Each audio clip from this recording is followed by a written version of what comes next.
Warning, some material may be inappropriate for younger viewers.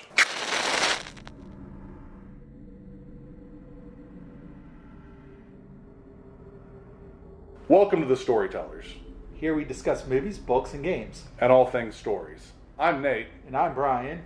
and in this episode, we are proud to spotlight a special audio performance of Dagon by H.P. Lovecraft. If you'd like to skip ahead to the story, please jump to time code 2 minutes 50 seconds. For my fellow whorehounds, Lovecraft needs no introduction. For the uninitiated, Lovecraft's influence can be felt everywhere, inspiring great storytellers such as Stephen King, John Carpenter, and Guillermo del Toro, just to name a few. Somewhere, somehow, right now, the tentacles of his tales are weaving through pop culture, through shows like Stranger Things, and even blockbusters like Guardians of the Galaxy. I think you'd be hard-pressed to find a storyteller worth their salt who hasn't been directly or indirectly influenced by Lovecraft. But what of the man? Howard Phillips Lovecraft spent the bulk of his days scribbling his little scribbler's heart away in 1920s Rhode Island. The man from Providence was something of a recluse, and even an outsider, among his peers and to himself. He is said to have written thousands of letters in his short years, ranging in topics from astrology to astronomy to even his taste in various ice cream flavors. Many of these letters have been archived and are available online. Before Tarantino, Lovecraft was synonymous with pulp fiction, publishing his stories in such lurid magazines as Weird Tales and getting paid as little as a penny a word. Stephen King began in much the same manner, publishing small stories in the lurid pulps of his day. Playboy comes to mind. But unlike King, Lovecraft seemed destined to follow his inspiration of the time, Edgar Allan Poe, dying in poverty and relative obscurity in 1937. Lovecraft was only 46, never realizing the lasting legacy he would have on future storytellers in the coming century. Lovecraft's legacy and his notoriety have filled volumes of books and is worthy of its own special episode. For now, we focus on the story at hand, Dagon, written in the summer of 1917. It's one of his earliest tales, and earlier still, one credited with giving rise to what he would half-heartedly dub the Arkham series, and after his death, be given the name many recognize today as the Cthulhu mythos. While Dagon is far from his best work, it is indicative of his style and a storyteller honing their craft, and a great introduction into what is now called Lovecraftian horror. So, without further ado, we bring you our Storytellers Spotlight.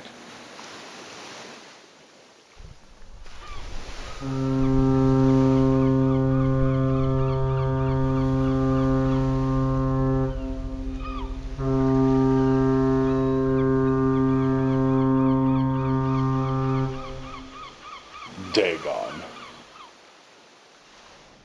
I am writing this under appreciable mental strain, since by tonight I shall be no more.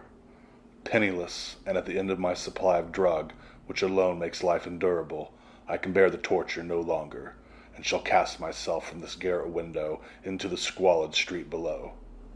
Do not think from my slavery to morphine that I am a weakling or a degenerate. When you have read these hastily scrawled pages, you may guess, though never fully realize, why it is that I must have forgetfulness or death. It was in the most open and least frequent parts of the broad Pacific that the packet of which I was supercargo fell victim to a German sea raider. The Great War was then in its very beginning, and the ocean forces of the Hun had not completely sunk to their later degradation, so that our vessel was made a legitimate prize, whilst we of her crew were treated with all the fairness and consideration due us naval prisoners. So liberal, indeed, was the discipline of our captors that 5 days after we were taken, I managed to escape alone in a small boat with water and provisions for a good length of time. When finally I found myself adrift and free, I had but little idea of my surroundings. Never a competent navigator, I could only guess vaguely by the sun and the stars that I was somewhat south of the equator. On the longitude I knew nothing, and no island or coastline was in sight. The weather kept fair, and for uncounted days I drifted aimlessly beneath the scorching sun, waiting either for some passing ship or to be cast on the shores of some habitable land. but neither ship nor land appeared, and I began to despair in my solitude upon the heaving vastness of unbroken blue. The change happened whilst I slept. In details I shall never know, for my slumber, though troubled and dream-infested, was continuous. When at last I awakened, I was to discover myself half sucked into a slimy expansion of hellish black mire, which extended about me in monotonous undulations as far as I could see, and in which my boat lay grounded some distance away. Though one might well imagine that my first sensation would be wonder at so prodigious and unexpected a transformation of scenery, I was, in reality, more horrified than astonished, for there was in the air and in the rotting soil a sinister quality which chilled me to the very core. The region was putrid with the carcasses of decaying fish, and other, less describable things which I saw protruding from the nasty mud of the unending plain. Perhaps I should not hope to convey in mere words the unutterable hideousness that can dwell in the absolute silence and barren immensity. There was nothing within hearing and nothing within sight save a vast reach of black slime, yet the very completeness of the stillness and the homogeneity of the landscape oppressed me with nauseating fear. The sun was blazing down from the sky, which seemed to be almost black in its cloudless cruelty, as though reflecting the inky marsh beneath my feet. As I crawled into the stranded boat, I realized that only one theory could explain my position. Through some unprecedented volcanic upheaval, a portion of the ocean floor must have been thrown to the surface, exposing regions from which innumerable millions of years had lain hidden under unfathomable watery depths. So great was the extent of this new land, which had risen beneath me, that I could not detect the faintest noise of the surging ocean, strain my ears as I might, nor were there any seafowl to prey upon the dead things. For several hours I sat thinking or brooding in the boat, which lay upon its side and afforded a slight shade as the sun moved across the heavens. As the day progressed, the ground lost some of its stickiness and seemed likely to dry sufficiently for traveling purposes in a short time. That night I slept but little, and the next day I made for myself a pack containing food and water, preparatory to an overland journey in search of the vanished sea and possible rescue. On the third morning I found the soil dry enough to walk upon with ease. The odor of the fish was maddening, but I was too much concerned with graver things to mind so slight an evil, and set out boldly for an unknown goal. All day I forged steadily westward, guided by a faraway hummock which rose higher than any other elevation on the rolling desert. That night I encamped, and on the following day still traveled toward the hummock, though that object seemed scarcely nearer than when I had first espied it. By the fourth evening I had attained the base of the mound, which turned out to be much higher than it appeared from a distance, an intervening valley setting it out in a sharper relief from the general surface. Too weary to ascend, I slept in the shadow of the hill. I know not why my dreams were so wild that night, but ere the warning and fantastically gibbous moon had risen far above the eastern plain, I was awake in cold perspiration, determined to sleep no more. Such visions as I had experienced were too much for me to endure again, and in the glow of the moon I saw how unwise I had been to travel by day.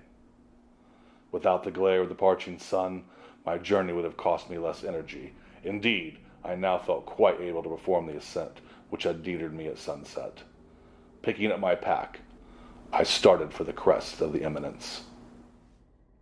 I have said that the unbroken monotony of the rolling plain was a source of vague horror to me, but I think my horror was greater when I gained the summit of the mound and looked down to the other side into the immeasurable pit or canon whose black recess the moon had not yet soared high enough to illuminate.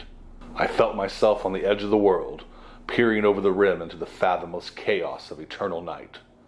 Through my terror ran a curious reminiscence of Paradise Lost, and of Satan's hideous climb through the unfashionable realms of darkness. As the moon climbed higher in the sky, I began to see that the slopes of the valley were not quite as perpendicular as I had imagined. Ledges and outcroppings of rock afforded fairly easily footholds for a descent, whilst after a drop of a few hundred feet, the declivity became very gradual. Urged on by an impulse which I cannot definitely analyze, I scrambled with difficulty down the rocks and stood on a gentler slope beneath. gazing into the Stygian deep, where no light had yet penetrated. All at once, my attention was captured by a vast and singular object on the opposite slope, which rose steeply about 100 yards ahead of me, an object that gleamed whitely in the newly bestowed rays of the ascending moon. That it was merely a gigantic piece of stone, I assured myself, but I was conscious of a distinct impression that its contour position were not altogether the work of nature. A closer scrutiny filled me with sensations I cannot express, for despite its enormous magnitude and its position in the abyss which had yawned at the bottom of the sea since the world was young, I perceived beyond a doubt that the strange object was a well-shaped monolith whose massive bulk had known the workmanship and perhaps the worship of living and thinking creatures. Dazed and frightened, yet not without a certain thrill of a scientist or an archaeologist's delight, I examined my surroundings more closely. The moon, now near the zenith, shone weirdly and vividly above the towering steps that hemmed in the chasm, and revealed the fact that a far-flung body of water flowed at the bottom, winding out of sight in both directions, and almost lapping my feet as I stood on the slope. Across the chasm, the wavelets washed the base of the cyclopean monolith, on whose surface I could now trace both inscriptions and crude sculptures. The writing was in a system of hieroglyphs, unknown to me, and unlike anything I'd ever seen in books, consisting for the most part of conventionalized aquatic symbols such as fishes, eels, octopi, crustaceans, mollusks, whales, and the like. Several characters obviously represented marine things which are unknown to the modern world, but whose decomposing forms I had observed on the ocean-risen plain. It was the pictorial carving, however, that did most to hold me spellbound. Plainly visible across the intervening water on the account of their enormous size were an array of bas-relief whose subjects would have excited the envy of Dore. I think that these things were supposed to depict, at least, a certain sort of man, though the creatures were shown disporting like fishes, and in the water of some marine grotto, or paying homage at some monolithic shrine which appeared to be under the waves as well. Of their faces and forms I dare not speak in detail, for the mere resemblance makes me grow faint. Grotesque beyond imagination, of Poe, of Bulwer, they were damnably human in general outline despite webbed hands and feet, shockingly wide flabby lips, glassy, bulging eyes, and other features less pleasant to recall. Curiously enough, they seemed to have been chiseled badly out of proportion with their scenic background, for one of the creatures was shown in the act of killing a whale, represented as but a little larger than himself. I remarked, as I say, their grotesqueness and strange size, but in a moment decided they were merely the imaginary gods of some primitive fishing or seafaring tribe. Awestruck at this unexpected glimpse into a past beyond the conception of the most daring anthropologist, I stood musing whilst the moon cast queer reflections on the silent channel below me. Then suddenly I saw it. With only a slight churning to mark its rise to the surface, the thing slid into view above the dark waters. Vast, Polyphemus-like, and loathsome, it darted like a stupendous monster of nightmares to the monolith, about which it flung its gigantic scaly arms, and while it bowed its hideous head and gave vent to certain measured sounds. I think I went mad then. Of my frantic ascent of the slope and the cliff, and of my delirious journey back to the stranded boat, I remembered little. I believe I sang a great deal, and laughed oddly when I was unable to sing. I have indistinct recollections of a great storm some time after I reached the boat. At any rate, I know that I heard pearls of thunder and other tones which nature utters only in her wildest moods. When I came out of the shadows, I was in San Francisco Hospital, brought here by the captain of an American ship which had picked up my boat in mid-ocean. In my delirium I said much, but found that my words had been given scant attention. Of any land upheaval in the Pacific, my rescuers knew nothing, nor did I deem it necessary to insist upon a thing which I knew they could not believe. Once, I sought out a celebrated ethnologist, and amused him with peculiar questions regarding the ancient Philistine legend of Dagon, the fish god, but soon perceiving that he was hopelessly conventional, I did not press my inquiries. It is at night, especially when the moon is gibbous and waning, that I see the thing. I tried morphine, but the drug has given only transient surcease, and has drawn me into its clutches as a hopeless slave. So now I'm at the end of it all, having written full account for the information or the contemptuous amusement of my fellow men. Often I ask myself if it could not have all been a pure phantasm, a mere freak of fever, as I lay sun-stricken and raving in the open boat after my escape from the German man-of-war. This I ask myself, but ever does there come before me a hideous, vivid vision in reply.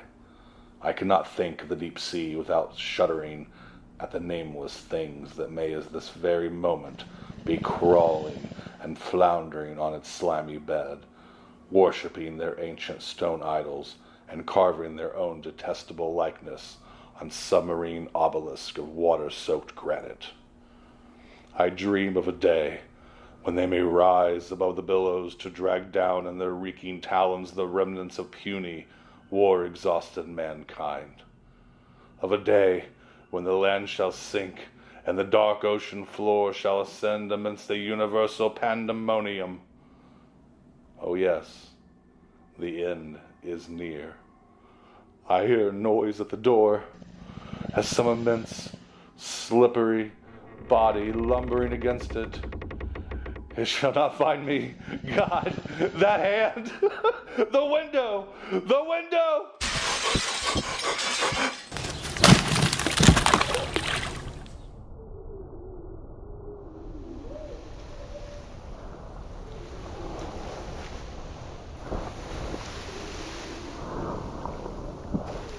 This has been a reading of Dagon by H.P. Lovecraft, performed by Nate of the Storytellers.